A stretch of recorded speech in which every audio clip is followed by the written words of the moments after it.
喧嘩に勝ちたいですか？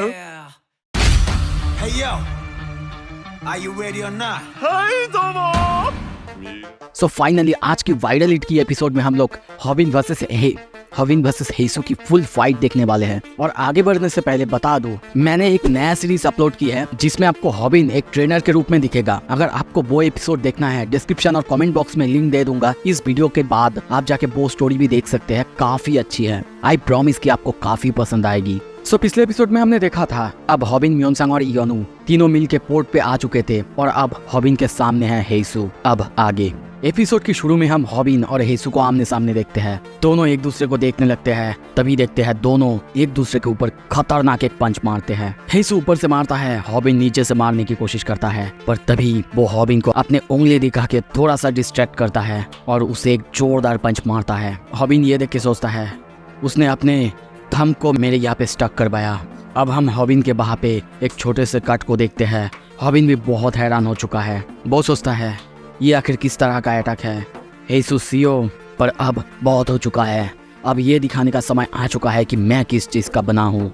और तभी वो हॉबिन के और उसके पास्ट फाइट के बारे में सोचता है। पर अब देखते हैं हेसू फिर से उसे एक नी किक मारता है और साथ ही में उसे पंच मारने की कोशिश करता है। हॉबिन अटैक करे बिना बस उसके अटैक्स को डॉच और टैकल करे जा रहा है। हेसू ये देख के थोड़ा सा हैरान होता है और कहता है क्या, पर आज ये सब इतना आसान क्यों लग रहा है। और तभी वो उसे एक जोर से किक मारने जाता और तभी जोर से साउंड होता है। म्योनसंग और इयोनु पीछे देखते हैं। हम देखते हैं हॉबिन ने उसकी पेट पे मारा था, जिसकी वजह से वो अब सामने की तरफ झुक जाता है। हेसू सोचता है मैंने सोचा था कि वो मुझे किक करेगा, पर मेरा बॉडी वो तो अपने आप सामने की तरफ। और तभी हॉबिन कहता है क्या तुम एक्शन और रिएक्शन इस कॉन्सेप्ट से फेमिलियर हो? वैसे थैंक यू सो मच, मैं यही चाहता था। और तभी जब हेसू सामने की तरफ झुकता है, हॉबिन उसके मुंह पे जोरदार एक पंच मारता है। अब हेसू की हालत बहुत खराब हो चुका है। वो बहुत ज्यादा हैरान हो चुका है और सोचता है क्या वो मेरे सर के लिए। पर तभी हॉबिन उसके स्टोमक पे जोरदार एक पंच करता है। हेसू की हालत अब बहुत ज़्यादा ख़राब हो चुका है। तभी हॉबिन कहता है सॉरी, पर इस बार सब कुछ अलग है। और तभी हेसू उल्टा होता है। हम देखते हैं हॉबिन उसे उठा के ज़मीन पे स्लैम करने वाला ही था और कहता है इस बार मैं हारना एफर्ट नहीं कर सकता। और तभी वो जोर से स्लैम करता है। अब जो इंटरनेशनल गैंग के बंदे थे वो भी ये देख के बहुत हैरान हो चुके हैं। एक बंदा कहता है मुझे विश्वास नहीं हो रहा है। दूसरा कहता है क्या हेसू? तभी हेसू को नीचे गिरा हुआ देखते हैं। हॉबिन कहता है ए, और तभी उसे इशारा करता है उठने के लिए, लड़ने के लिए। सीन शिफ्ट होता है दूसरी तरफ। हम पुलिस वैन को देखते हैं, उसी के अंदर हम ग्यूल और योल्गा को देखते हैं। वो लोग स्नैपर को देख के चिल्लाने लगते हैं। उन्हें लगा कि उन्हें कुछ हो चुका है क्योंकि लाइव स्ट्रीम उसने अचानक बंद कर दिया था। पर स्नैपर उनको समझाता है उस स्कैम बैग ने वांगुक को नाइफ से छुरी मार दिया था और इसके वजह से रूमी बार बार वहीं पे रोए जा रही थी। यहाँ तक कि स्नैपर की तरफ से भी बहुत काम था, हॉबिन ने उसे करने को कहा था और उसने वही किया, यानी पुलिस को बुलाना। और तभी उन सबको हम पुलिस वैन के अंदर देखते हैं। वो डिटेक्टिव कहता है तुम लोगों को चिंता करने की जरूरत नहीं है, मुझे पता है वो लोग कहाँ पे है। ग्यूल कहती है क्या आपको पता है?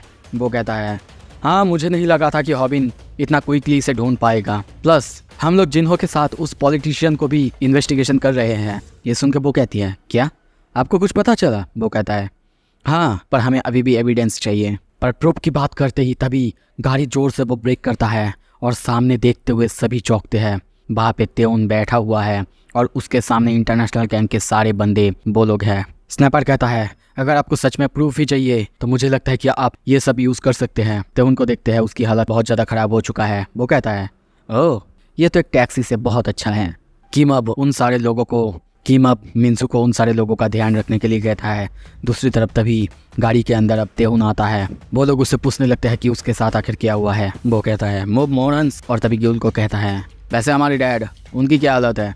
वो कहती है मुझे नहीं पता, अब तक उनके पास से कोई न्यूज़ नहीं आया है। ये सुन के वो कहता है रियली? तो फिर तो सही है। ग्यूल कहती है क्यों सही है? वो कहता है भूल जाओ इसके बारे में।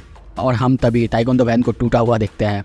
मतलब अगर ये उसके पापा देख लेंगे तो उसका तो खैर नहीं। और तभी तो उन लोगों को जाने के लिए कहता है चलो जल्दी से, और हॉबिन को ढूंढते हैं। सीन शिफ्ट होता है। तभी हम फिर से पोर्ट पे देखते हैं। जिन्हों अब उस शिप में चढ़ने ही वाला है। तभी पीछे देखता है एक बंदा बोट के ऊपर से उसे कहता है हम लोग जल्दी निकलने वाले हैं बॉस, आप किसका इंतजार कर रहे हैं? वो कहता है जैसा लग रहा है ठीक है, तुम लोग अपना काम करते रहो, चलो निकले जब तुम्हारा हो जाए।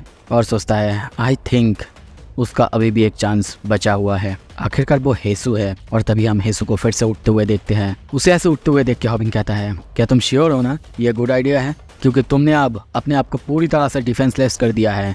और तभी हॉबिन को हम ऊपर जंप करते हुए उसे एक जोरदार किक देते हुए देखते हैं। ये किक इतना खतरनाक था कि हेसू कंटेनर पे जाके धक्का खाता है और अब उसकी हालत बहुत ख़राब हो चुका है। वो सोचता है, क्या मैं हार रहा हूँ? और तभी उसे पास्ट की सीन याद आता है जब वो प्रिजन में था। बाकी एक बंदा उसे मारने के लिए आ रहा था। हमें यहाँ पे बताया जाता है हेसू वो खाने को लेके पूरी तरह से ऑब्सेस्ड है। उसके पास बहुत एक्सेप्शनल इंस्टिंक्ट है। कभी कभी किसी सिचुएशन में उसकी हार्ट बीट को बहुत बढ़ा देता है। हाँ, वो ये बता नहीं सकता कि ये पैनिक है या फिर मैडनेस, पर जब वो प्रिजन में था तभी उसका ये इंस्टिंक्ट ट्रिगर हुआ था और इसके वजह से उन सबको अपना लिमिट देखना पड़ा था। और तभी देखते हैं वो उस बंदे की मुंह को पकड़ के चीर देता है और बिल्कुल वही अटैक वो हॉबिन पर भी करता है। हमें बताया जाता है वो बस जिंदा रहना चाहता है, सर्वाइव करना चाहता है, यहाँ तक कि इसके लिए अगर उसे किसी को मारना भी पड़े तो भी ठीक है। और तभी वो हॉबिन का मुंह पकड़ के उसे ज़मीन पे स्लैम करता है।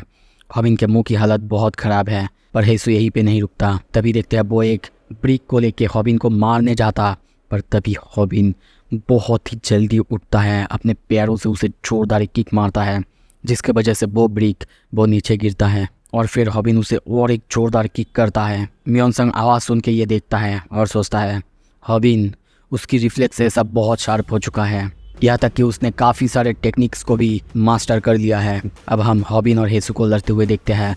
हॉबिन हेसू के ऊपर बहुत ज़्यादा भारी पड़ रहा है, पर तभी हेसू हॉबिन की आँख के नीचे पकड़ता है और वहाँ पे चीर देता है। हॉबिन अपने आप को संभालने की कोशिश करता, पर मियोनसंग कहता है हॉबिन अपने ओपोनेंट को बस इनकैपेसिटेट करने की कोशिश कर रहा है, पर हेसू वो अलग है, वो उसे मारने की कोशिश कर रहा है। और तभी देखते हैं हेसू उसका हाथ पकड़ता है और उसे पीछे से जोरदार एक किक मारता है, जिसकी वजह से हॉबिन की हाथ वहाँ पे थोड़ा सा क्रैक हो जाता है।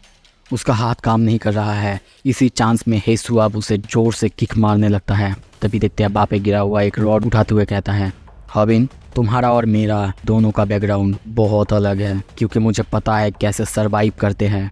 हॉबिन सोचता है मेरे शोल्डर, आखिर इसके साथ क्या प्रॉब्लम है, ये मूव नहीं कर रहा है। और तभी सीन शिफ्ट होता है। जिन्हों को देखते हैं वो नीचे देखते हुए कहता है इस शिप में उसे आना ही होगा, और ऐसा भी नहीं कि उसके पास कोई फैमिली है कि वो वापस जाएगा। तभी सीन शिफ्ट होता है दूसरी तरफ। हॉबिन कहता है हेसू क्या तुम इसी बारे में बात कर रहे थे? अब हॉबिन हेसू को रॉड से मारता उससे पहले हॉबिन ने उसे अपने हाथों से रोक लिया था और कहता है क्या सच में तुम मुझे मारने वाले हो? हेसू उसकी तरफ बहुत ही गुस्से में देखता है और हॉबिन सोचता है मुझे बस अभी रियलाइज हुआ उसने शायद अपनी फैमिली को भी मार दिया है।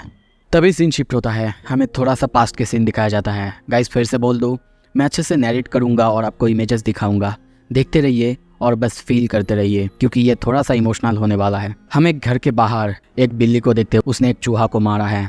तभी आवाज़ आता है लकी यू, क्या ये अच्छा है? नरेशन में बताया जाता है मैं एक डैम अनप्लेजेंट घर में रहा करता था और हमेशा भूखा रहता था। और एक बच्चे को देखते हैं, वो कहता है हे मुझे भूख लगा है।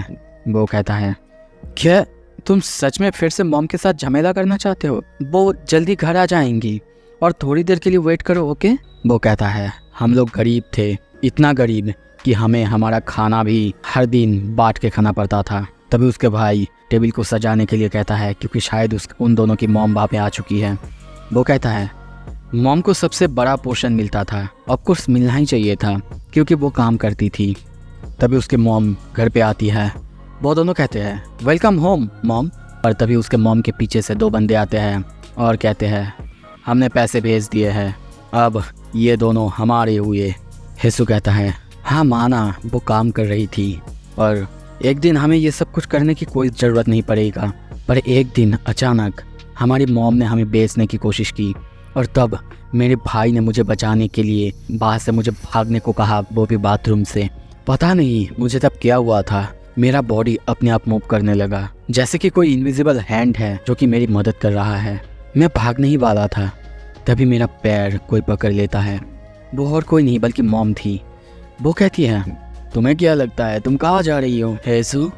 पर मैं बचने के लिए उन्हें लात मारता हूँ और मैं एक्सीडेंटली उन्हें मार देता हूँ। I just wanted to leave so badly. मैं अपने भाई को लेके भागता हूँ, वो मुझे भागने के लिए कहता है, पीछे देखने के लिए मना करता है। बस इतना ही था। फिर जब मैं बाहर की दुनिया में आता हूँ, सबको बहुत खुश देखता हूँ। मुझे ये भी समझ में आ जाता है कि ये जो दुनिया है, ये दुनिया जिस जगह से मैं भाग के आया हूँ उससे भी बदतर है। एक तरह से बोलूँ तो ये दुनिया एक नरक है। और तभी हम उसके भाई को भीख मांगते हुए देखते हैं। वही लड़की जो कि शेक पी रही थी, वो आके उसे थोड़े से पैसे देता है। उसके भाई भी थैंक यू कहता है। कुछ देर बाद वो दोनों एक साथ बैठे हुए थे। वो नरेट करता है, हमें हमेशा डर रहता था वो सारे जो गैंगस्टर्स हमें ढूंढ ना ले, और इसी वजह से हमें हमेशा करीब करीब छुप के ही रहना पड़ता था। पर हम मरना नहीं चाहते थे और इसीलिए सरवाइव करने के लिए हमने भीख मांगना शुरू किया। तभी उसके भाई उसे पैसे दिखाते हुए कहता है, और थोड़े से हो जाएंगे ना भाई, तो फिर हम दोनों एक हाफ रोल खरीद पाएंगे। वो कहता है, हाँ हम लोग भीख मांगते थे पर हम लोग हमेशा सक्सेसफुल नहीं होते थे, और इसीलिए शायद भाई ने सोना ही बंद कर दिया था। मैं जब थोड़े से सो जाता तभी वो निकल जाता काम करने के लिए, भीख मांगने के लिए। मैं जब उससे पूछता था वो कुछ भी नहीं कहता था, और फिर वो मेरे लिए खाना लाया था। मैं जब उससे पूछता था उसका पोर्शन कहाँ है, वो कहता है वो उससे भी बेहतर खाना खा के आया है। वो सच में एक अच्छा भाई था। मैं उसकी मदद करना चाहता था और इसीलिए मैंने किसी के पैसे लिए थे। ये सुन के मेरी भाई खुश हुई थी। वो कह रहा था शायद लोग मेरे ऊपर ज्यादा पीटी दिखाते हैं और अब इनके पास इतना पैसे आ चुके थे, अगले कुछ दिनों के लिए इनके पास खाना आ जाता। हेसु कहता है, भैया आप प्रॉमिस करो आज के लिए आप सो जाओगे। उसके भाई खुश होते हुए कहते हैं, ओके आई प्रॉमिस। पर तभी एक बंदा पैसे ढूंढने के लिए आता है। ये देख के मेरे भाई कहता है, हेसु क्या मैंने तुम्हें ये नहीं कहा था कि अगर तुम बुरा करोगे तो फिर तुम्हारे साथ भी कुछ बुरा होगा? हेसु कहता है, हाँ हमेशा मेरा भाई यही कहा करता था और एक दिन ये बात सच हुआ। मेरा भाई उसे पैसे लौटा रहा था, उसे कह रहा था आप यही ढूंढ रहे हैं, है ना? लगता है हवा की वजह से ये कहीं दूर चला गया था। उसने मुझसे कहा था मुझे चिंता नहीं करना चाहिए, सब कुछ ठीक हो जाएगा, पर फिर भी मेरे भाई ने अब अपना प्रॉमिस तोड़ दिया था। सच में उसने अपना प्रॉमिस कम्प्लीटली तोड़ दिया था। वो भूख से मर गया था।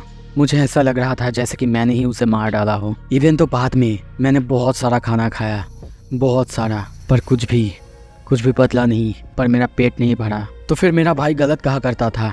इसका मतलब सर्वाइवल से ज़्यादा इम्पोर्टेंट कुछ भी नहीं है, और इसीलिए अपने आप से प्रॉमिस करा था कि मैं भाई की तरह भूख से नहीं मरूंगा। फिर मैं घूमता रहा, चारों तरफ घूमता रहा और बस खाता रहा, सोता रहा। मैं सरवाइव कर चुका था। हाँ मेरे मेथड्स वो थोड़े से एग्रेसिव और रेकलेस होते थे, और तब एक दिन मुझे पता चला कि मैं नॉर्मल नहीं हूँ।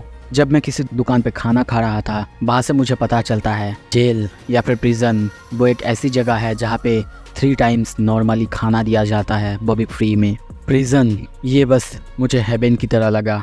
तब जब वो खाना खा रहा था, पीछे से वही बंदा आता है जिसका आँख उसने फोड़ दिया था, पर वहाँ पे उनको देखते हुए वो उन सबको मारना चालू करता है। वो बंदा पूछता है, क्यों तुम आखिर मेरे साथ ऐसा क्यों कर रहे हो? वो कहता है, ताकि मैं हेवन जा सकूं। मैं प्रिजन में भी चला आता हूँ और वहाँ पे भी अजीब अजीब तरह के एनोइंग लोग होते थे, जैसा कि मैं हमेशा करता हूँ। हर किसी को डाउन कर दिया ताकि वो लोग मुझसे वो ना ले सके जो कि सिर्फ मेरा है, और इसीलिए सबको हराने के बाद प्रिजन में भी मैं सर्वाइव कर गया। पर हेवन में मेरा टाइम बहुत जल्दी ओवर हो चुका था, पर मुझे चिंता करने की ज़रूरत नहीं थी क्योंकि मुझे और एक जगह मिल चुका था, क्योंकि मेरे लिए और कुछ मैटर नहीं करता था। फिर वहीं पे मैं किसी ऐसे से मिला जो अलग था। हॉबिन वो पहला बंदा था मेरे भाई के अलावा जिसने कि मेरे साथ खाना शेयर किया था, और मैं उसे देखते हुए सोच रहा था ये आखिर कौन है और इसने ऐसा क्यों किया होगा। तभी हमें प्रेजेंट में दिखाया जाता है हॉबिन अभी भी बोरॉट पकड़ा हुआ है, उसे मारने से रोक रहा है। हेसु हॉबिन को देखता है और सोचता है पता नहीं क्यों ये बहुत ज़्यादा कंफ्यूजिंग है, और तभी देखते धीरे धीरे वो रॉड को छोड़ने लगता है। पर अब हॉबिन के पास चांस था। हॉबिन उस पर जोरदार एक अटैक करता है और मारते हुए कहने लगता है, क्यों आखिर तुमने ऐसा क्यों किया? तुम्हारे पास एक चांस था। हॉबिन उसे मारता जा रहा है और हेसु भी अब कुछ नहीं कर रहा है, और तभी सोचता है मुझे कोई आइडिया नहीं है, मैंने बहुत सारे लोगों से फाइट की है, पर ना जाने क्यों मैं नहीं चाहता कि मैं इससे फाइट करूं। तभी देखते हैं हॉबिन उसे एक जोरदार पंच मारता है, वो कंटेनर से जाके टकराता है, वहीं पे बैठ जाता है। हॉबिन कहता है, तुम्हें पता है अगर तुम बुरा करते हो इन द एंड तुम्हारे साथ भी बुरा होता है। अब ये सब कुछ तुम्हारे लिए ख़त्म हो चुका है, उठ जाओ हमारे पास अब कोई टाइम नहीं है। ये सुन के हेसू थोड़ा सा हंसता है और कहता है ये बिल्कुल वही है जो कि उसने भी कहा था। तो फिर हॉबिन मुझे बताओ, क्या तुम भी उसके जैसे हो? हॉबिन कहता है क्या? तभी वो उसे देखते हुए कहता है जाओ मैं हार गया हूँ। हॉबिन बहुत हैरान होता है। हेसू कहता है तुम्हें जल्दी करना होगा, शिप जल्दी यहाँ से जाने वाला है। यहाँ से सीधा जाके राइट मुड़ लेना और तुम्हें जिन्हों मिल जाएगा। तुमने कहा है ना बुरे लोगों को उनके किए की सज़ा मिलता है। और तभी उसके सामने अपने भाई को देखता है। हॉबिन को हम देखते हैं बाहर से भाग रहा है और तभी चिल्ला के कहता है जिन्हों अब सिर्फ तुम ही बचे हुए हो। जिन्हों भी अब देखता है स्माइल करने लगता है। तो फिर ये खतरनाक और इमोशनल एपिसोड यहाँ पे ख़त्म होता है। अगले एपिसोड से मेन फाइट या फिर फाइनल फाइट चालू होने वाला है। तो फिर अगर आपको जल्दी से देखना है लाइक करो, शेयर करो, कमेंट करो। Thank you so much, stay tuned.